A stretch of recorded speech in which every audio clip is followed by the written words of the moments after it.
నమస్తే welcome to ఆధాన్ ఈ రోజు మనతో పాటు చలసాని శ్రీనివాస్ గారు మన స్టూడియోలో ఉన్నారు నమస్తే అండి చలసాని శ్రీనివాస్ గారు నమస్కారం వరద సహాయం అంటే ఒకవైపు ఏపీలోనే కాదు తెలంగాణలో కూడా తెలుగు రాష్ట్రాల్లో అసలు వర్షాలు ఎంత బీభత్సాన్ని సృష్టించాయో వరద చాలా ఏరియాల్ని ఎంత ముంచెత్తిందో మనకు తెలిసిందే అయితే ఈ వరద రాజకీయాల్లో ఎవరైతే సహాయం చేస్తున్నారో ఇవి కూడా కొన్ని అంశాలు రాజకీయ చర్చలకు కూడా తావిస్తున్నాయి అసలు అది ఎంతవరకు కరెక్ట్ అంటారు అసలు ఈ వరద రాజకీయాలకి బురద రాజకీయాలుగా మారింది బురద రాజకీయాలుగా మారిపోయింది చాలా అన్యాయం అండి ఇప్పుడు ఇబ్బంది లేదు కానీ ఒకసారి చెప్తాను మీకు ఖమ్మం జిల్లాలో వరదలు వచ్చినప్పుడు మున్నేరు ఏదైతే ఉందో మున్నేరు పరివాహక ప్రాంతంలో ఇవాళ గత 15-20 సంవత్సరాల నుంచి కూడా ఖమ్మం ఎక్స్పాండ్ అవుతా అంటే షోల్డర్ ఎక్స్టెన్షన్ అంటారు అవుతా వచ్చిన సందర్భంలో అక్కడ రివిట్మెంట్ వాళ్ళు కానీ మిగతా కానీ కట్టే ప్రణాళికలు ఏదైతే ఉన్నాయో పక్కన పడేశారు ఇబ్బంది వచ్చినట్టు విపత్తు వచ్చినప్పుడే హడావిడి అయిపోతుంది మొత్తం మీద భూభాంతరాలు దద్దల్లి దట్టి కొరబడితే త్వర అయిపోయింది కానీ వాళ్ళ దాంట్లో ఒక శాశ్వత నివారణ చర్యలు తీసుకోవడానికి తుమ్మల నాగేశ్వరరావు గారు ముగ్గురు మంత్రులు ఉన్నారు ఏ జిల్లాకి తెలంగాణలో అంత లేదండి అందులో ఒక ఉప ముఖ్యమంత్రి భట్టి గారు ఉన్నారు కమిటెడ్ ఆయనండి అలాగే తుమ్మల గారు ఉన్నారు కార్యదీక్ష పరిడని ఆయన పేరు ఉంది పొంగులేటి శ్రీనివాస్ రెడ్డి గారు డైనమిక్ వ్యక్తి ఉంది ముగ్గురు గట్టిగా ఉన్న వెంటనే తక్షణ చర్యలు తీసుకున్నారు ఆదుకునే విషయంలో కొంత ఆలస్యమైన డెఫినెట్గా అందరూ వెళ్ళి పర్యటించడం కాకుండా ఇప్పుడు మొత్తం దాన్ని ఆపడానికి ఏదైతే ఉందో రక్షణ గోడ అనేది ఖమ్మం కట్టి దాన్ని శాశ్వతంగా దానికి నివారణ చర్యలు తీసుకుంటానని చెప్పారు గేజింగ్ స్టేషన్ ఉంది సెంట్రల్ ఏదైతే వాతావరణ సంస్థ ఉందో కొంత ఫెయిల్ అయిందండి అది ఈసారి మన అంతా రాష్ట్ర ప్రభుత్వాలు అంటాం కాదు ప్రతిపక్షాలు విమర్శ చేశాయి ప్రభుత్వం దాని సానుకూలంగా తీసుకోవాలి తెలంగాణలో మిగతా కార్యక్రమం మోస్ట్ ప్రాబబ్లీ అనుకుంటున్నాను ఫండ్స్ కూడా రిలీజ్ చేస్తానని అనౌన్స్ చేశారు ఫైనాన్షియల్ ఆర్డర్ కూడా అయినట్టుంది మిగతా టెండర్ పిలిచి మిగతా కార్యక్రమాలు చేసుకుంటే తొందరగా ఆ ఖమ్మం పట్టణాన్ని దాన్ని కాపాడే విషయాలు మనం తీసుకున్నాం ఇక విజయవాడ వచ్చినప్పుడు చాలా టిపికల్గా ఉంది సిచ్యువేషన్ దిస్ క్లియర్గా ఉంది ఇవాళ ఎట్లా ఉందంటే ఎవరు వైపు మాట్లాడితే వాళ్ళకి బజాబజీ కొట్టినట్టు లేకపోతే విమర్శలు చేసినట్టు చాలా స్వతంత్ర వ్యక్తిత్వాన్ని కోల్పోయే ఒక దారుణమైన పరిస్థితులు ఆంధ్రప్రదేశ్లో ఉన్నాయి కుల గజ్జి కుల పిచ్చి మత పిచ్చి ఉపజిల్లాల పిచ్చి రాజకీయ నాయకులు చక్కటి అద్భుతం అందరు తెలుగు ప్రజలు గొప్ప ప్రజలకి ఈ రాజకీయ నాయకులు అక్కడ ఎక్కువ గజ్జి ఇంకా ఎక్కువ అంటించారు నేను చెప్పిన సత్యం నేను మాట్లాడేది బురద రాజకీయాల్లో కులాన్ని తీసుకొచ్చి పేడ వేసే దిక్కుమాలి దానివల్ల సామాన్య ప్రజానికం చాలా ఇబ్బందులు పడుతున్నారు అసలు ఎంత ఇబ్బంది అంటే కలిసి చెప్తాను దాంట్లో అందుకని స్పేడ్ టు స్పేడ్ మనకు వాస్తవాలు మాట్లాడుకున్నాం వరద వచ్చిన తర్వాత అండి ఆంధ్రప్రదేశ్ రాష్ట్ర ముఖ్యమంత్రి మీరు ఎవరన్నా గమనించండి నాకున్న పరిజ్ఞానంలో దేశ చరిత్రలో అంతగా కష్టపడే ముఖ్యమంత్రి నేను చూడలేదు అంటే ఎఫిషియన్సీ మనం మాట్లాడదాం ఎఫిషియన్సీ కూడా తక్కువని కాదండి అంటే దాంట్లో వెళ్ళి తిరిగితే అని కాదు ఒక క్రైసిస్ మేనేజ్మెంట్ వచ్చినట్టు క్రైసిస్ తర్వాత మేనేజ్మెంట్ చేయడంలో దిట్టని తెలంగాణలో లాస్ట్ మున్సిపల్ ఎన్నికల ముందు వచ్చిన వరదల విషయంలో తెలంగాణ రాష్ట్రంతో నేతలు నాతో మాట్లాడినప్పుడు కొంతమంది అగ్రనేతలు కాదు మిగతా వాళ్ళు ఆయన ఉంటే పడదు ఆయన చంద్రబాబు నాయుడు గారు అంటే పడకపోవచ్చు ఆయన ఉంటే ఇక్కడ వేరేగా ఉండేది అనే భావన వ్యక్తం చేశారంటే ఇద్దరు ముఖ్యమంత్రులు ఈ క్రైసిస్ మేనేజ్మెంట్ లో ఎక్సలెంట్ అని పేరు ఉంది ఒక నవీన్ పట్నాయక్ గారు చాలా గొప్ప వ్యక్తి నేను కంపేర్ చేయాలని ఎవరితో భార్య బిడ్డలు లేరనే విషయం ఆఖరికి శ్మశాన బోనస్ దాంట్లో చేస్తామని సురేష్ గారు వెళ్తే దానికి అడ్డుగా బిజు పట్నాయక్ గారు the great hero unsung hero ఇవాళ చెప్తున్నా ఈ దేశం గర్వించదగ్గ అతి గొప్ప హీరో ఇండోనేషియా దగ్గర నుంచి కాశ్మీర్ని కాపాడటంలో కూడా సార్టీస్ చేసి ఆర్మీని దింపిన ఒక గొప్ప పైలట్ ఇందిరాగాంధీ గారిని కాపాడి తీసుకొచ్చాడు తేజ్పూర్ నుంచి చేనేత వచ్చినప్పుడు ఆ ఉత్కన్న స్టీల్ ప్రాక్టీస్ అన్ని కూడా ఇచ్చేశాడు బిజు పట్నాయక్ గారు ఆయన స్మారకత ఉంటే ఈయన చెప్పారంటే అడ్డుగా ఉందంటే తీసేయడం అన్నట మా నాన్నగారిది తీసి పక్కన పెట్టండి అదేంటండి గ్రేట్ మ్యాన్ అసలు ఒడిశా అంతా గౌరవించే బిజు పట్నాయక్ ఒక ఫాదర్ ఆఫ్ ఫిగర్ లాంటిది మా నాన్న కదా ఇంకెవరు అబ్జెక్షన్ చెప్పరు కదా మా చెల్లెలు మిగతా వాళ్ళు అబ్జెక్షన్ చెప్పరు చనిపోయిన తర్వాత కూడా నాది ఉపయోగపడిందే ప్రజలకన్నా ఆనందంతో ఉంటాడు కొంచెం పక్క పెట్టి కట్టుకోండి నాకు తీసేయండి అక్కడి నుంచి హ్యాట్స్ ఆఫ్ హిమ్ అండి ప్రజలు తెలుసుకోవాలని నేను మాట్లాడే దాంట్లో ఒక ఆయన మీద కొంచెం ఆయన ఏదో తమిళనాడు వ్యక్తిని మొదలు కానీ లేకపోతే మిస్సెస్ ఒరిస్సా వాడికి ఎక్కువ చూపించారని దాంతో ఒక చిన్న ఆరోపణ ఉన్నా సరే ఒక అవినీతి ఆరోపణ లేని ఒక ముఖ్యమంత్రి 20 longest one of the longest longest ఏంటంటే ఆ పవన్ కుమార్ చామ్లింగ్ గారు అన్న తర్వాత ఆయనేనండి 24 సంవత్సరాలు దాదాపు చేసిన వ్యక్తి, ముఖ్యమంత్రి చేశాడు. సొంతానికి ఏమీ లేదు, సరే వ్యవహారశైలి కానీ అద్భుతమైన పనితీరు. అందుకని అది మనం ఈ సమయంలో వచ్చింది కాబట్టి చెప్తున్నాను, అలాంటి వాళ్ళని గుర్తు చేసుకోవాల్సిన అవసరం ఉంది. ఆయన మీద ఉత్తర భారతీయ జనతా పార్టీ ఆదాని గారి పార్టీ నేతలు వెళ్ళి వీళ్ళు తమిళనాడుకి వాళ్ళకి రెచ్చగొట్టి, తమిళనాడు వచ్చి ఇక్కడ దక్షిణాది వచ్చి అని రెచ్చగొట్టేశారు, వీక్షిత రెచ్చగొట్టారు. ఒక అధికారి సరే పక్కన పెడదాం. ఇక్కడ చంద్రబాబు నాయుడు గారి విషయంలో అండి, ఆయన అసలు మీరు చూస్తేనండి ఆయన యుద్ధ ప్రాతిపదిక మీద ఎలా ఉందో అలా చేసిన, అసలు 74 సంవత్సరాల వయసులో ఎంత బురదలో తిరిగారు, పడవలో తిరిగారు, కారులో తిరిగారు, జేసీబీలు ప్రొక్టైల్ తిరిగారు, ఇదేంటి విమానాలు మొత్తం చూసుకున్నారు. సరే అది కాకుండా రైలు దగ్గర కూడా అంటే సరే కొంతమంది విమర్శలు ఉన్నాయి. ఎందుకంటే పవన్ కళ్యాణ్ గారి మీద విమర్శలు చేసినప్పుడు పవన్ కళ్యాణ్ గారి మీద తిరగలేదని చెప్పి విమర్శలు చేశారు. నేను తిరిగితే ఇబ్బంది అవుతుందని చెప్పి ఆయన మాట్లాడారు. ఇది దుర్మార్గం వైకాపా ఉన్నది. జగన్మోహన్ రెడ్డి గారు అదే చెప్పారు, నువ్వు ఎందుకు వరదలకు వెళ్ళలేదండి ముఖ్యమంత్రిగా ఉన్నప్పుడు. నేను ముఖ్యమంత్రిగా ఉండి వరదలకు వెళ్తే హ్యాంపర్ అవుతుంది కదా, మరి అన్యాయం కదా అన్న. మరి అదే కళ్యాణ్ బాబు గారికి వర్తిస్తుంది కదా. లోకేష్ గారు సెలబ్రిటీ కూడా, లోకేష్ గారు కూడా అది వర్తిస్తుంది కదండి, ఇబ్బంది ఉంటుందని. అందుకని నేనేం చేశానండి, నేను అందేంటంటే అండి, సరే ఈ చంద్రబాబు గారు 24 గంటలు వెళ్ళటం అనేది మంచిది కూడా కాదు. వెళ్ళి ఆ రైలు కట్ట మీద ఆయన ప్రాణం ముఖ్యమండి. పైగా ఆ పక్కన ఎవరన్నా బయట నుంచి లోపల నుంచి బయటకు ఇచ్చినప్పుడు అందరి ప్రాణాలకు ప్రమాదం అవసరం లేదు. సూపర్వైజర్ చూసే వరకు మిగతా వరకు చూసుకోవాలి. చాలా ప్రమాదకరం. ఇంకోటి అంటే స్ఫూర్తిని అండి అక్కడ చెప్పారు అధికారులు ఉదుకు పరిగెత్తించడానికి కొంతవరకు ఫీల్డ్ విజిట్ ఉపయోగపడుతుంది. లేదన్నా ఒకసారి వెళ్ళి చూసి రావడం అనేది తప్పలేదు, చూడాల్సింది. సరే ఏదైనా పదే తిరిగితే కూడా వేరే సంగతి. కానీ ఆయన మెషినరీని తరలించిన తీరు ఒక 20% హానెస్ట్గా ఒప్పుకున్నాడు. ఆయన 20%కి అందలేదు, 2-3 రోజులైనా నేను ఇప్పుడు చేస్తున్నాను అనుకొని చేయలేకపోయినా ఎక్సలెంట్గా అండి. ఆయనకి మనోహర్ గారికి మనోహర్ గారిని కూడా చాలా సీరియస్ గా ట్యాకిల్ చేశారు ఆయన. ఒకప్పుడు హుదూద్ వచ్చినప్పుడు కూడా వైజాగ్ లో ఆయన అక్కడ చేశారండి. మేము విద్యార్థుల్ని జగదీష్ గారు అదే విద్యార్థులు తీసుకుని అందరం తీసుకుని అడవుల్లోకి వెళ్ళిపోయి మొత్తం మేము వారాల మేము అక్కడ సర్వీస్ చేసాం రాత్రి మగళ్ళు. అలాగే తుతులి తుఫాన్ వచ్చినప్పుడు ఆర్ నారాయణమూర్తి గారిని ఆ లైట్లన్నీ నేనే 90% నేనే పెట్టాను. అక్కడికి వెళ్ళి అన్ని తీసుకుని శ్రీనివాస్ గారు మీరే ఇవ్వండి అన్నారు. సోలార్ లైట్స్ అన్ని పెట్టుకొచ్చాను. అలాగే గోదావరి వరదలు అప్పుడు నిలబడ్డాం. అలాగే ముంపు ప్రమాణప్పుడు మొత్తం తిరిగి వెళ్ళాను. అలాగే మిగతా చోట్ల కానీ విజయవాడ కూడా మాకు సేవా కేంద్రం, చిన్న సేవా కేంద్రం 24/7 మంచినీళ్ళు ఇవ్వటం కానీ, అంటే ఇవాళ కాదండి సంవత్సరం తరబడి నుంచి ప్రతిరోజు మజ్జిగ ఇవ్వటం కానీ, ప్రతిరోజు అన్నం పెట్టేవాళ్ళం. రాత్రిపూట ఇప్పుడు వీకెండ్స్కి చేసామండి. ఎందుకంటే నేనే వ్యక్తిగత మా కుటుంబమే చేస్తా ఉంది, అది ప్రత్యేకంగానే కాదు చెప్తున్నాను. అలాగా తిరుపతిలో వరదలు వచ్చినప్పుడు వెళ్ళిపోయాను. అక్కడ వామపక్ష విద్యార్థి సంస్థలు కలిపి అనుదానం కానీ కొన్ని పిల్లలకి స్టూడెంట్స్కి కొంచెం చేస్తూ ఉన్నాను ఇబ్బందిగా. కానీ ఇవాళ ఈ విషయం మాత్రం నేను చెప్తున్నానండి, ఏది ఇవాళ విజయవాడ వరదల్లో మాత్రం ఎక్సలెంట్ వర్క్ దట్ ఇట్ అండి. నేను దాంట్లో లోపాలు జరుగుతున్నాయి, దాంట్లో లోపాలు ఉంటాయి, దాన్ని పదే ఎత్తి చూపించడం వరద కార్యక్రమాలుగా అంటే లోపాలు సవరించుకోవాల్సిన అవసరం ఉంది. పడవలు లాస్ట్ మినిట్ వరకు వెళ్ళలేకపోవటం, మధ్యలో డబ్బులు ఇచ్చి ఎక్కించుకురావటం ఇలాంటివి ఉన్నా క్లస్టర్స్ వేసుకుని అద్భుతంగా తర్వాత ఆఫీసులు పెట్టారు. ఆ ముందే పోలీస్ స్టేషన్లో ఉంటాయి, ఏ స్ట్రీట్లో ఎక్కడికి వెళ్ళాలో ఎక్కడ ముందు పోయాను. అలాగే రెవెన్యూ శాఖ దగ్గర వాళ్ళందరినీ పంపించే దాంట్లో ఇంకొంత చర్యలు తీసుకుంటే బాగుంటుంది. కానీ ఎంత చేసిన విమర్శలు ఉంటాయి కానీ but that it a marvellous job అండి. No second thought in that. తర్వాత కృష్ణా కరకట్టలు కాపాడే విషయంలో మీరు దయచేసి ఆలోచించాలి.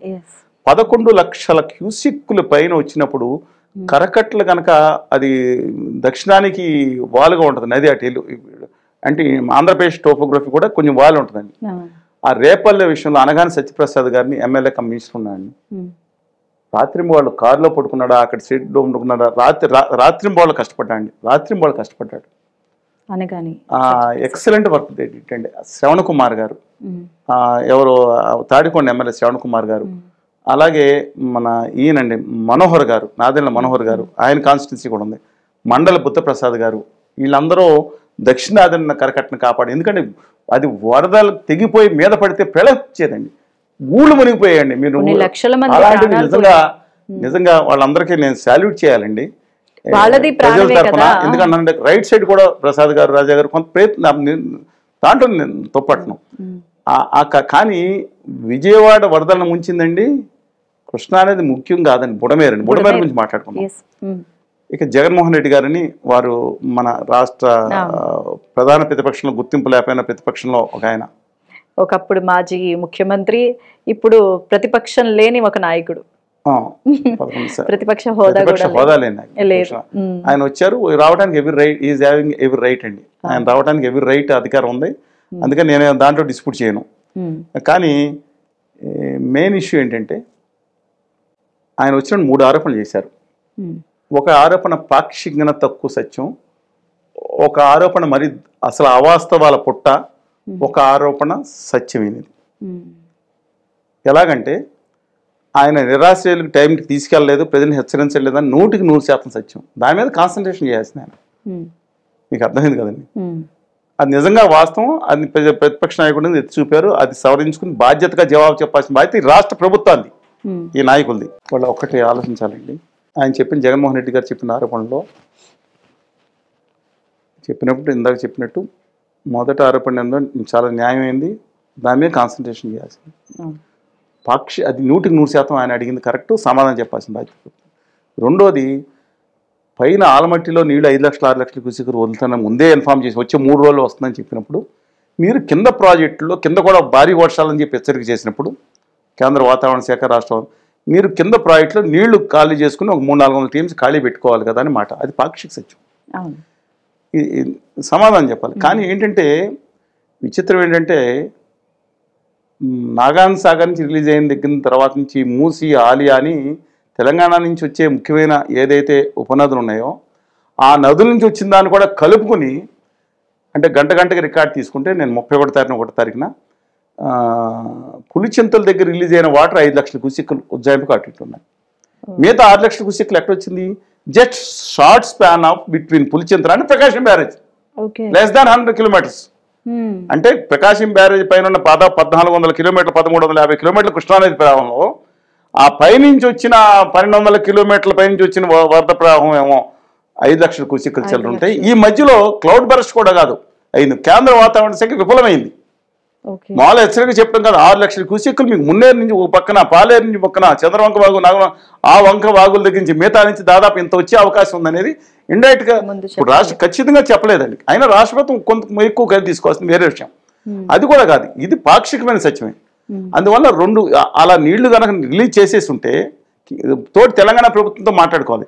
శ్రీశైలం ప్రాజెక్ట్ డెఫినెట్గా ఆంధ్రప్రదేశ్ గవర్నమెంట్ చేతిలో ఉంది, అంటే అడ్మినిస్ట్రేషన్. నాగాన్ సాగర్ ప్రాజెక్ట్ తెలంగాణ ప్రభుత్వ చేతిలో ఉంది. ఇబ్బంది అది. అక్కడ రేవంత్ రెడ్డి గారు తెలుగు బిడ్డ, వాళ్ళ అల్లుడి ప్రాణాలను కాపాడుకోలేరండి, ప్రకృతి విపత్తు. అందుకని ఆ 2 లక్షల క్యూసెక్కులు తగ్గే మాట, 2 లక్షలు 1,00,000 క్యూసెక్కులు వరద తగ్గే మాట వాస్తవం. కానీ అక్కడ మునిగింది ఆ విషయం కూడా కాదు, అంటే కొంత తగ్గొచ్చు, బుడమేర కొంత ఇవ్వచ్చు, కానీ 12 అడుగుల లోపు. ఇష్యూ ఏంటంటే, అది మూడో ఇష్యూ అని మాట్లాడింది ఏంటంటే, చంద్రబాబు నాయుడు గారు ఇల్లు ముంచేయడానికి ఈ మోకాలికి బోర్డు గుండికి ముడిపెట్టినట్టు మాట్లాడారండి. అసలు అర్థం ఉంది ఆయనకి?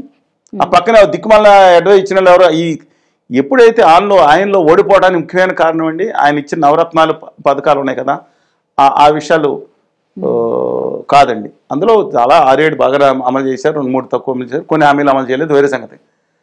ఇప్పుడు రాష్ట్ర ఎక్స్పోర్ట్స్ కూడా పెరిగినాయి, మిగతా వాళ్ళు వేసుకునే వాళ్ళు ట్రోలింగ్ వాళ్ళు చేసుకోమండి. కానీ కక్ష సాధింపు పెట్టుకుని ప్రాధాన్యత కార్యక్రమాలు మలిచి నేను ప్రజలకి పంచిపెట్టాను చాలు, నేను గెలిచిపోతాను అనుకుని ఈ కక్ష, అమరావతి కక్ష ఎందుకు, చంద్రబాబు నాయుడు గారి కక్ష ఎందుకు, కళ్యాణ్ గారి మీద ఎన్ని మాట్లాడతాం, ఆయన పెళ్లి ఎన్ని డైవర్ట్ చేశారు. ఇవాళ ఇంత చక్కగా మాట్లాడాల్సిన మనిషి అంతవరకు కొంత మాట్లాడి చంద్రబాబు నాయుడు గారి ఇల్లు ముంచేయండి. అసలు కృష్ణానదిలో వచ్చేది 11 లక్షల క్యూసెక్కులు వస్తుంటే ఆ 12 అడుగులు ఎత్తు నీటి ప్రవాహం ఉంటే బుడమేరు ప్రవాహం ఇక్కడ రాదు, కృష్ణానది ప్రవాహం ఇటు వెళ్తుంది. అట్లాంటిది ఆ నేలను దీంట్లో వదలకుండా ముంచేది ఉంది. 7,000 క్యూసెక్కులు చిల్లర వెళ్తున్నాను దీంట్లోకి వెళ్ళేది, వచ్చేది 20,000, 25,000, 30,000 క్యూసెక్కులు వస్తుంటాయి, వెళ్ళదు కదా. ఈ 11 లక్షల 7,000 ఏ మూలకి వస్తుందండి? కనీసం కామన్ సెన్స్ ఎవరికన్నా అర్థం అవుతుంది. పైగా లేదు మా బాస్ మునగలేదని ఆ బ్యాచ్, అదేమన్నా అంతర్జాతీయ స్మారక కేంద్రం అనేది ఏమన్నా చంద్రబాబు నాయుడు గారు అద్దెలు ఉంటేనే అద్దెలు, వీళ్ళు మునగలేదని, వీళ్ళు మునిగిపోయిందని ఏందండి? అదేమన్నా స్కూల్ హాస్టలా 1000 మంది పిల్లలు ఉండడానికి ఏదో మునిగిపోతానికి? మునుగుద్ది ఏమవుతుందంటే వీళ్ళ కోపం. ఆఖరి చంద్రబాబు గారు చెప్పారు, అవునయ్యా మునిగింది ఏమైందని. ఆ పైన ఏమో మంత్రి సత్యన్ రాజు గారు మనీ స్పిన్నింగ్ సెంటర్ అని అంటారు దాన్ని, ఒక ఆశ్రమం అన్నది.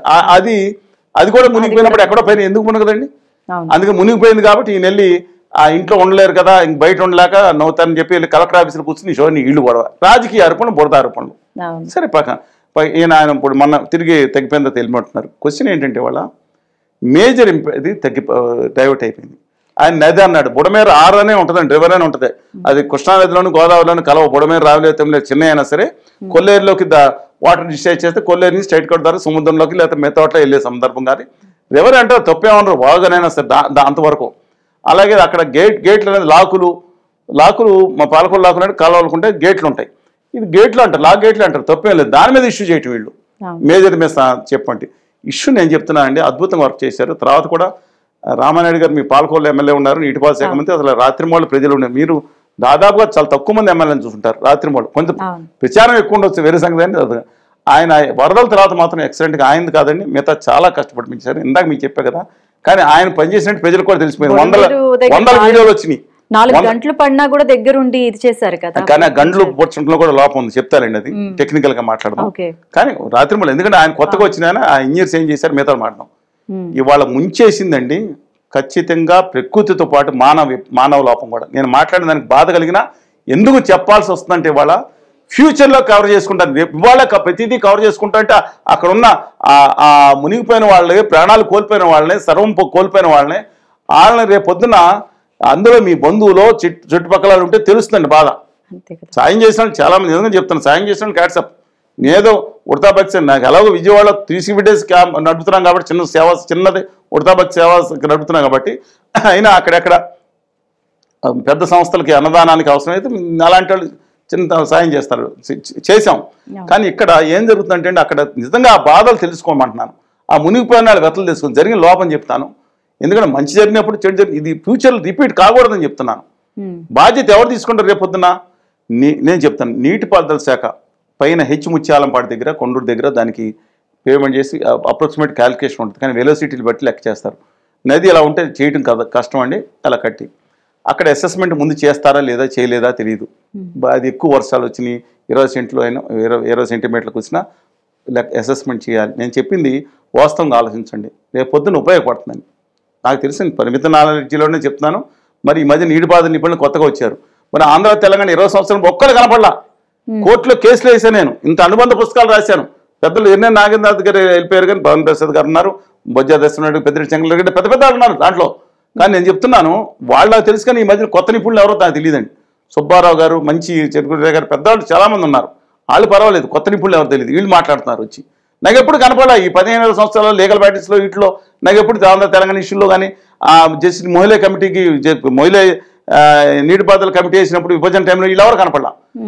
అందుకని నేను చూసినప్పుడు అండి దాంట్లో ఏదైతే పోలవరం మెయిన్ కెనాల్ ఏదైతే ఉందో 18,500 క్యూసెక్లు ప్లస్ దాంతో టేకాఫ్ అయిన కెనాలు ఇక్కడికి వచ్చిన తర్వాత అది కృష్ణానదిలో కలవాలి కాబట్టి అది కలవకుండా already Krishna Budameru diversion channel అని దాదాపు 60 సంవత్సరాల క్రితమే టేకప్ చర్మల వెంకటరావు గారు పెద్ద టేకప్ చేసినప్పుడు అది 7,500 క్యూసెక్లు ఇంకా తగ్గి ఉంటుందే పెరుగు ఉంటుందండి, ఇంకో 2,000 పెంచుతాను. అది ఇలా తిరిగి నార్ల తాతారు అంటే వీటీపీఎస్ నుంచి వెళ్ళి కృష్ణానది కలుస్తుంది. ఇదే దాన్నే మనం వాడుకుందాం కదా అని కృష్ణా చేశారు. దాన్ని ఎక్స్టెండ్ చేయడానికి ఇబ్బందులు వస్తాయని, లేదంటే ఎస్టీసీ బుడమేరు దానికోసం దాదాపు చంద్రబాబు నాయుడు గారు 2014 బడ్జెట్ 15లో 400 కోట్ల రూపాయలు పైబడి బడ్జెట్ శాంక్షన్ చేశారు. కానీ 4 ఏళ్ళు దాని మీద సీరియస్గా టేకప్ చేయలేదు అని విమర్శ నిజమే. కానీ తర్వాత వచ్చిన జగన్మోహన్ రెడ్డి గారు కూడా నిద్రపోయారు. ప్రభుత్వాల గురించి మాట్లాడుతున్నాను, ప్రభుత్వాలు చేసిన నిర్లక్ష్యంలో దీంతో పాటు ఆక్రమణలో భాగం వాళ్ళు చేసింది. దీని గురించి అంటే శాస్త్రం ఆ రోజు 30 వర్షాలు వస్తున్నాయి, 31 వచ్చినప్పుడు అక్కడ డిఈ గారు మాట్లాడతా స్పష్టంగా ప్రతి ఒక్కళ్ళు గమనించండి, మాట్లాడతా డిఈ గారు పై అధికారులకు చెప్పారు మేము గేట్లు ఎత్తబోతున్నామని. ఆ గేట్ల capacity under 10,000 cusecs, maybe subject to correction. మన దాంట్లో 9,970 అది చిల్లర. ఆ బుడమేరు చాలా చోట్ల కుంచుకుపోయి దాదాపు 3,000 2,000 క్యూసెక్లు కూడా వెళ్ళే పరిస్థితి లేదు. కొన్ని చోట్ల గట్లు కూడా సరిగ్గా లేవు. ప్రజలకు ఇన్ఫార్మ్ చేయాలి కదండి. నీటిపారుదల శాఖ పైకి చేసినట్టు పైన సీఈ గారు మినిస్టర్ గారు చెప్తే ఖచ్చితంగా ప్రజలకు ఇన్ఫార్మ్ చేయాల్సిన బాధ్యత ముఖ్యమంత్రి గారు చెప్తే చంద్రబాబు గారు పరిగెత్తుకొచ్చేవాడు కదా. ముఖ్యమంత్రి గారికి ఆయన దొరకదు, ఆయన పిఏకి చెప్పిన సార్ ఇలా ఉంటుందని కానీ బయటకు వచ్చేసి టీవీలకు చెప్తే మీరున్నారు కదా. ఆ దద్దరిల్లు తప్పుకోండి ప్రజలారని చెప్పి జాగ్రత్తగా అంటారు కదా. పైగా డిజాస్టర్ మేనేజ్మెంట్ శాఖ హోంశాఖలో ఉంటుంది కదా, వాళ్ళు వీళ్ళకి ఇన్ఫార్మ్ చేస్తే వాళ్ళు ఏం చేస్తారు, ఈ మన లాంగ్స్ పిలిపించి మీ దగ్గర 5 ఫీట్లు వచ్చేటట్టు ఉంది అసెస్మెంట్ చేసేవాళ్ళు ఉన్నారు కదా, ఎవరిని పిలిపించారు, ఏం చేశారు ఆ రోజు? టైం ఉంది కదా, అక్కడి సింగనాడు 15 గంటల టైం ఉందని చెప్తున్నారు కదా. జకంపూడి కాలనీ ముందు రావచ్చు, కానీ మిగతా ప్రజల్ని అలర్ట్ చేయాలి కదా, అలర్ట్ చేసి సురక్షిత ప్రాంతాలకు తరలించి చేయలేదు అని చెప్తున్నాను. చేయలేదని అధికారులు ప్రభుత్వం ముఖ్యాధికారి ప్రకటించారు కదా. అక్కడి నుంచి గండ్లు పడి రాత్రి అంటే ఈ 9,900 క్యూసిక్కులు కాకుండా ఇంకో 15,000-20,000 క్యూసిక్కులు కూడా మీద పడింది వచ్చేసి. టైం ఎంత ఉందండి? ఆఖరి తెల్లారి 5 గంటల 6 గంటల నుంచి కొన్ని కాలనీకి ఒక ఇంచు పెరుగుతూ ఉంది, అరగంట పెరుగుతున్నప్పుడు టపేలమని మీద పడిపోలేదండి. పెంచినప్పుడు అక్కడ లోకల్ పేర్లు అడిగినప్పుడు వాళ్ళకి తెలియదు, నేను లోకల్ అధికారిని కూడా తోపట్టను, తగ్గిపోద్దాం మళ్ళీ వచ్చేస్తుంది ఏముండాలి. ఆ సమయంలో కనుక కనీసం తీసుకుంటే వృద్ధులు, గర్భిణీ స్త్రీలు, లేదా విలువైన వస్తువు స్కూటర్లు, కార్లు 1,50,000 అన్నారు, 38,000 డ్యామేజ్ అంటున్నారు, ఏదన్నా డ్యామేజ్ అవ్వకుండా ఎలా ఉన్నాయి అవి జాగ్రత్త తీసుకునేవాళ్ళు కదండి. ఎంతమంది వాళ్ళ మిస్సింగ్ కేసులు ఉన్నా, నేను 100 మంది 1000 మంది చనిపోయారని మాట్లాడుతుంది తప్పండి. కనీసం వాళ్ళు 10 అన్నారు, 50 అన్నాక మిస్సింగ్ కేసులు చాలా ఉన్నాయి. వాళ్ళు ఎవరో బాధలు పడితే ఆ బాధల నుంచి ఆనందంగా వెక్కటాసం చేసేది ఎవరండి?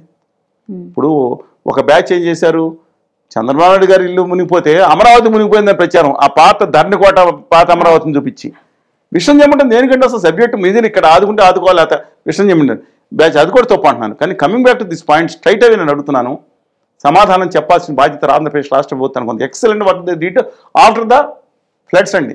Before that prevention is better than cure. మనిషి చేతులు లేదు, కానీ ఇక్కడ అన్ని గంటల సమయం ఉన్నప్పుడు కనీసం పొద్దున్న వాళ్ళకి చెప్పాలి. ఎందుకు చెప్పడంలో ఫెయిల్ అయ్యారు?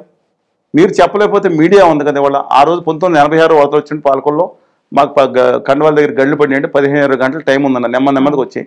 కొంతమంది వెళ్ళలేదు, నిజమే, వెళ్ళినాడు, మన బాధ్యత ఉంది కదా. డిజాస్టర్ మేనేజ్మెంట్ యాక్ట్ ప్రకారం లేదా ప్రాజెక్టులు ఖాళీ చెందే ప్రకారం వాళ్ళు ఒప్పుకోకపోతే పోలీసులు బయటకు తీసుకురావచ్చు బలవంతాన. రాను అని తలపేసి కూర్చుని ఏం చేయలేము, అంతమంది పోలీసులు ఉంటారు. పోలీసులు అద్భుతమైన పోలీసులు ఉన్నారు, స్థానికంగా అక్కడ కార్పొరేట్స్ ఉన్నారు, అధికారులు ఉన్నారు, ఎక్సలెంట్ పనిచేసే ఉన్నారు. ఇల్లు మునిగిపోయిన ప్రాణాలు ఉంటే చాలు అనుకొని ఇల్లు మునిగి సరం లేదండి, చాలా మంది సరం కూడా కోల్పోయారు. ఇది కూడా కరెక్టే, సరం కూడా చిన్న అక్కడ ఉండే లేబర్ అండి. అవును, అయితే ఏంటంటే లేబర్ అయితే ఏంటండి అక్కడ ఉండేవాడు సింగనగర్ కానీ, కేదరేస్పేట కానీ, పాత ఆర్ఆర్పేట కానీ, జర్నలిస్ట్ కాలనీ కంటే వాంబే కాలనీ ఉంది, పేదలే. అందులో వాంబే కాలనీ మినహా మీరు చాలా చోట్ల 1 సింగిల్ ఫ్లోర్ హౌస్లు ఉంటాయి. 9 ఫీట్లు 10 ఫీట్లు వస్తే వాళ్ళు ఎక్కడ దాక్కుంటారు? పైకి ఎక్కి ఎక్కడ కూర్చుంటారు? 2 రోజులు ఎంత బాధాకరం అండి. ఇది ఆలోచించకుండా అసలు అందలేదు అంటే రాజకీయ పార్టీలో ఒకటి దూరి ఎవరిని ఏమనకూడదంట, భజన చేస్తే ఉండి భజన చేసే బ్యాచ్లు వేరే ఉంటాయి కదా. అందుకని ఆ రోజు డిజాస్టర్గా ఫెయిల్ అయిన మాట కూడా వాస్తవం. అది నీటిపారుదల శాఖ తీసుకుంటుందా బాధ్యత, లేదంటే అక్కడ వెంటనే వాళ్ళు ఎందుకు ఇన్ఫార్మ్ చేయలేదు, తర్వాత 2 రోజుల తర్వాత ఇన్ఫార్మ్ చేసినా సరే సిసోడే గారు ఈ ఆంధ్రప్రదేశ్ ఆయన ప్రకటనే రాష్ట్ర ప్రకటన ముఖ్యమంత్రి గారు. ఎందుకంటే రెవెన్యూ మంత్రి అద్భుతంగా పనిచేశాడు. ఆయన రాత్రి వాళ్ళు కూర్చుని అక్కడ ఆఫ్ చేశారు, చాలా ఆయన పక్కన పడి. నేను అడుగుతున్నాను, వీళ్ళు ఏం చేశారండి? ఆయన ఏం చెప్పాడు? అవును మాకు వరద వస్తుందని తెలిసింది, అయినా వాళ్ళు 1,00,000 మంది మేము ఎక్కడ తీసుకుని ఎందుకు కల్పించలేరు?